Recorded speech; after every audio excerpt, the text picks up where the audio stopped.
Come on in.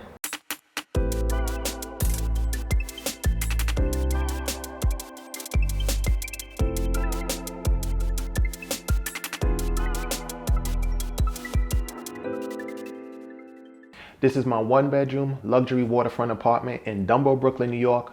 Welcome to my bachelor pad. So let's start off with the entryway. The entryway is pretty small, so one of the first things I wanted to do was to define the space and create some separation. And I did that by getting this commercial mat. It's designed for high traffic areas. So the great thing about that is, well, New York weather is kind of funky, so it rains and it snows. So I can actually dry out my boots or dry out an umbrella, and I don't have to worry about it damaging the floor underneath it. So that's great. Also in the entryway, I have this gray wash bamboo upholstered shoe bench, and it was a difficult find because I needed something that was small enough to fit the space. I didn't want it to overlap the dimensions of the kitchen counter, and I wanted it to go with the color scheme of the kitchen.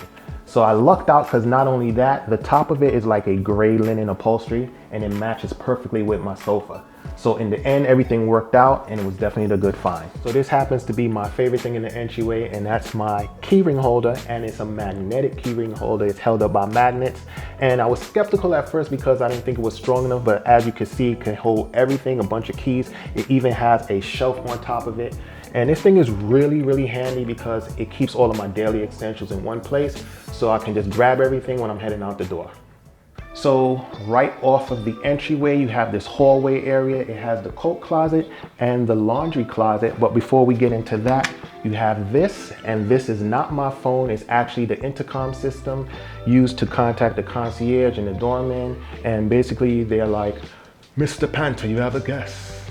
I'm like, "Who?" Tell them I'm not there. Nah, I wouldn't do that. But seriously, so this is the laundry closet, and I keep my laundry supplies as well as my cleaning supplies.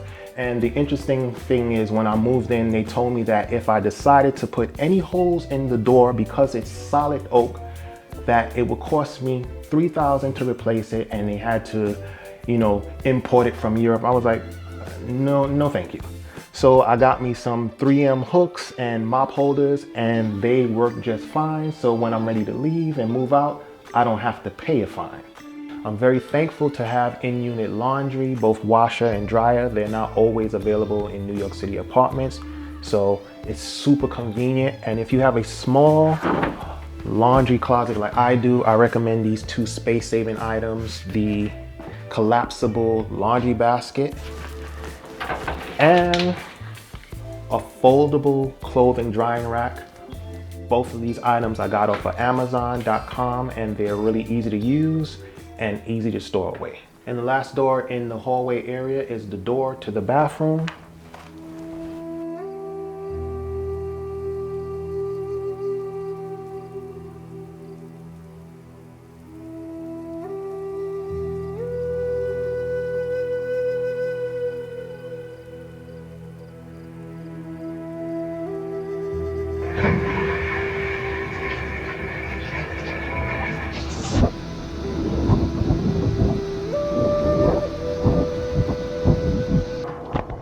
Also off the entryway and opposite the hallway is the kitchen, and it's an open layout design. The kitchen has white gloss cabinets and stainless steel appliances. I think it's a clean look and I love the combination, but as a bachelor, I think my most essential kitchen appliance is my blender. I use this thing for everything. I make my shakes, I make homemade salad dressings, soups, you name it. Even if you want to shred your papers, you can, but that's on you. So the kitchen is fully equipped. The sink even has a garbage disposal, which is pretty rare for New York City apartments. It has a full-size dishwasher, which is pretty cool for cleanup. And, oh, hold on 1 second. Sorry about that. I was in the middle of baking a homemade vegan carrot cake, and I think it's just about done. Let me just check. Oh yeah, that's done.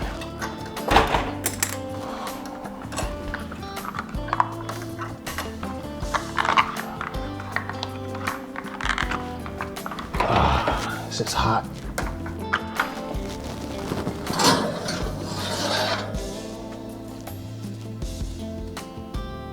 What? So this is where I eat, and I love this table runner but it's 100% impractical because if I spill anything, it's gonna go right onto the countertop because of the design, but I think it looks cool.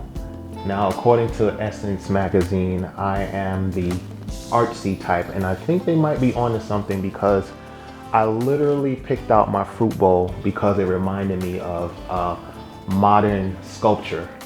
And I love it because when I'm in between grocery shopping and the fruit bowl is empty, it actually looks like a piece of art. So go figure. So this is the door to the bedroom, and this is where the magic does not happen. And that's because right now I'm practicing abstinence. The goal is to wait till I'm married. And if I'm fortunate enough to be blessed with a wife and start a family, then at that point, I'm definitely going in and we shall become one. I really love this column because I think it adds a lot of character to the space. And as far as the bedroom, I went with a minimalist decor, one bed, one desk, one chair. And when it comes to the bedding, I decided to incorporate some decorative pillows as well as a throw that ties in all the colors in the room. And for texture, I added a Mongolian lamb pillow as well as a Mongolian lamb rug. Now these things are pricey, but they are luxuriously soft. So the bed also has underneath storage drawers, so I'm able to tuck away all my belongings and keep that clean, minimalistic look, which I appreciate because the view from the bedroom is absolutely amazing, and I just feel blessed to be given the opportunity to wake up daily to the Manhattan skyline, which happens to be one of the most iconic views in the world, and it's definitely inspirational and motivational. So this is my workspace area. So when I'm working, sometimes I actually close the blinds because although the view is absolutely gorgeous, it can be a little bit distracting at times. So that's pretty much it for the bedroom. A clean, minimalist decor. And by the way, my bedroom is not pink, it's mauve.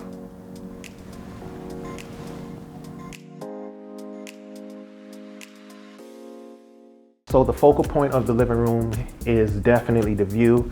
And in the living room as well as the bar area, I selected a lot of pieces that were either glass or acrylic because I didn't want anything to compete with the view or obstruct the view. As far as the sofa, I went with a gray linen upholstered sofa.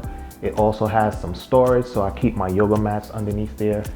And as far as the pillows, I went with different shades of gray and different textures. Of course, in the middle, I have the Mongolian lamb pillow, but I also have this velvet-esque pillow that goes well with the bar stools. And also for a pop of color, I went with this knit blanket, and it comes with a matching knit bean bag. And the designer is from the UK, and the quality and just the design is top notch. So above the sofa, I added some farmhouse mirrors. And although it's galvanized steel, I think it still warms up the space. And for me, sometimes it's difficult to find that balance between minimalism and warmth. As far as the ends of the sofa, I went with a more asymmetrical look. On one end, I have this glass S-shaped end table and a geometric plant holder that holds my beloved rubber tree plant. And on the other end, I have a modern chrome vase and some dry grass. And although it's asymmetrical, I think both ends have elements of nature and it ties in well. As far as the carpet in the living room, I went with this design because it actually reminded me of the ocean coral floors in the Caribbean. Now, one of my favorite pieces in the living room is this miniature Zen garden. And this is where I just like to create different designs in the sand, and I try to balance the rocks. And after a long, stressful day, it could be quite therapeutic, and it just helps me to unwind. Not only does the sofa have storage space, it also converts into a day bed. So just in case I have guests that needs to crash, but more so, I'm not a big TV person, but on movie nights, I like to pull it out and relax and chill.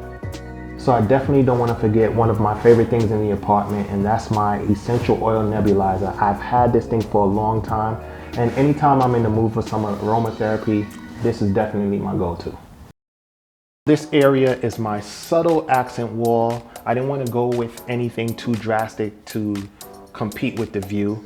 I basically did this DIY project where I installed these wall panels to add a little texture to the wall, but also I use it to conceal the wires from the TV. I basically just ran the wires behind the wall panel and it helped me to get that clean look. I didn't want this area to look like it had an entertainment console, so I went with the Samsung Frame TV because when it's not in TV mode, it just looks like some frame artwork. I also have a monthly subscription which allows me to gain access to thousands of artwork. I can also upload my own artwork and my own pictures. So basically when I want to change the feel of the room, I could just simply swap out the artwork, and I love that. So the last thing I added to this space was this electric fireplace, and I just wanted to warm the space up, not literally, because the fireplace does have a heating option, but I don't use it. I mainly use it for like mood lighting and aesthetics. And it also has hidden storage compartment. So when I'm ready to rock my playlist, I just take out my Bluetooth speaker. And yeah, the fireplace is definitely a vibe, especially at nighttime.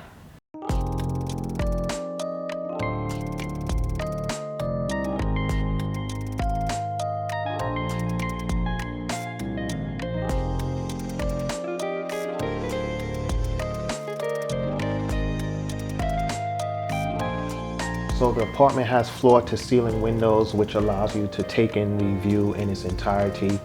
And it also has western exposure, so every evening I'm able to enjoy views of the sunset. But the thing that I love most about the view is that it's literally like art in motion. And every day I discover something new.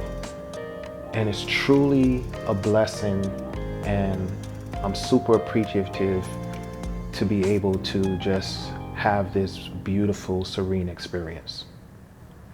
Thank you for visiting me. I appreciate you. I love you, neighbors, and may peace be with you.